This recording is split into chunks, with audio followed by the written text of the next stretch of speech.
Hello दोस्तों, नमस्कार। मैं महेंद्र श्रीवास्तव आप लोगों का एक्सपर्ट महिंद्रा ICS अकादमी में स्वागत करते हैं।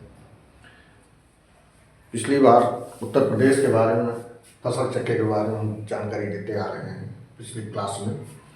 अब आगे क्रमशः बढ़ते हुए आपको बताने जा रहे हैं कि उत्तर प्रदेश में फसल जो बोई जाती है वो कितने टेम्परेचर में होता है, कहाँ कहाँ सबसे ज़्यादा पैदावार होती है और कैसे उनका तापमान कितना उनको तापमान चाहिए आगे।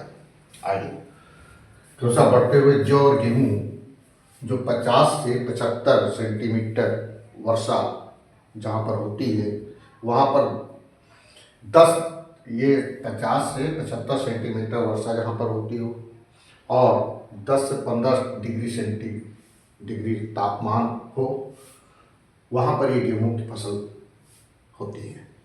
गोरखपुर गेहूँ के सर्वाधिक उत्पादक वाला जिला है गोरखपुर। और आगे बढ़ते हुए चना 30 से 50 सेंटीमीटर वर्षा जहाँ पर अधिक है और 15 से 25 डिग्री सेंटीग्रेड तापमान हो, इसके लिए चाहिए। और ये कम उपजाऊ मिट्टी में होती है, मतलब ये चना जो है कम उपजाऊ मिट्टी में पैदा होता है। चावल चिकनी मिट्टी, उपजाऊ मिट्टी होनी चाहिए इसके लिए, और 75 से 125 सेंटीमीटर वर्षा इसके लिए चाहिए और 20 से 27 डिग्री टेम्परेचर इसके लिए चाहिए। ये जो है चावल जो है कुल कृषि योग्य भूमि पर 18% चावल की खेती होती है। यानी उत्तर प्रदेश में जितनी कृषि भूमि है उस पर ये 18% चावल की खेती की जाती है। कहने का मतलब है, आप इससे ये जान सकते हैं कि जहाँ पर 10 से 15 डिग्री टेम्परेचर है या 50 से 75 सेंटीमीटर वर्षा है, जहाँ जहाँ पर आप मैप में देखेंगे वहाँ वहाँ गेहूँ के आप जान जाएंगे कि वहाँ वहाँ बारिश होती है, भारत में भी और यूपी में भी। आगे बढ़ते हुए बाजरा शुष्क जलवायु चाहिए इसके लिए और 50 सेंटीमीटर से कम वर्षा होनी चाहिए बाजरे के लिए। और ये इसका जो उत्पादन क्षेत्र है, जो सर्वाधिक उत्पादित है, जहाँ पर ये पैदा होता है वो आगरा है, मथुरा है, बदायूं है, अलीगढ़ है, मुरादाबाद है, एटा है, फिरोजाबाद है, मैनपुरी है, इटावा है, शाहजहाँपुर है, प्रतापगढ़ है, गाजीपुर है, कानपुर है, फर्रुखाबाद है। यहाँ सर्वाधिक पैदावार होता है बाजरा।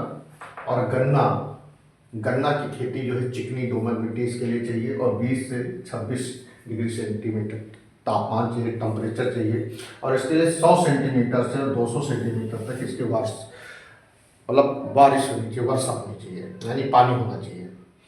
आगे ये कुल कृषि योग्य भूमि पर ये 13% से अधिक खेती होती है। जो जितना उत्तर प्रदेश में जितनी भी भूमि है उसमें 13% ये गन्ने की खेती होती है। आगे गेहूं का जो उत्पादित जिला है सर्वाधिक वो गोरखपुर है और गंगा घाघरा दोआब क्षेत्र है। दोआब क्षेत्र वो है, उसे कहते हैं जो दोनों नदियों के बीच में जो छूटा हुआ क्षेत्र होता है उसे दोआब कहते हैं। जो दो नदियां जा रही हैं उनके बीच में छूटा हुआ क्षेत्र उसे दोआब कहते हैं। आगे चना सर्वाधिक कहाँ सबसे ज़्यादा पैदा होता है? बांदा, हमीरपुर, बाराबंकी, सोनभद्र, कानपुर, फतेहपुर, ललितपुर, जालौन, झांसी, आगरा और इलाहाबाद। चावल जो है सर्वाधिक पैदावार कहाँ होती है? तराई क्षेत्र में, जैसे महाराजगंज, सिद्धार्थनगर, कुशीनगर, देवरिया, बस्ती, गोंडा, श्रावस्ती, बलरामपुर, पीलीभीत, लखीमपुर, मऊ, बलिया, सहारनपुर और वाराणसी। कहने वाला हम ये आपको ये बता रहे हैं क्योंकि इससे भी प्रश्न आते हैं। चना सर्वाधिक कहाँ पैदावार होती है, किन किन जिलों में होती है? चावल सर्वाधिक कहाँ होता है? गेहूँ कहाँ होता है? बाजरा कहाँ होता है? जैसे PCS में पूछ लिया जाता है कि गेहूँ के लिए कितना टेम्परेचर चाहिए और गेहूँ के लिए कितने वर्षा होनी चाहिए ये फसल के लिए। चना के फसल के लिए कितना टेम्परेचर होना चाहिए, कितना बारिश होनी चाहिए, यानी कि क्या, और इन फसलों के लिए क्या कौन सी मिट्टी होनी चाहिए, ये प्रश्न आते हैं। तो इसको देखते हुए हमने ये आपको बताया, पढ़ाया, आगे समझाया, इससे संबंधित है, ताकि इससे भी आप लोगों की इस पर भी आप लोगों की नज़र बनी रहे, क्योंकि इससे भी संबंधित प्रश्न पूछे जाते हैं, बहुत पूछे जाते हैं। अगले बढ़ते हुए क्रम में हम आपको बताएंगे कि कौन फसल सर्वाधिक कहाँ पैदावार होती है और उत्पादन और उत्पादकता का भी अंतर आपको बताएंगे। आगे क्लास में आपको बताएंगे। नमस्कार, जय हिंद, जय भारत।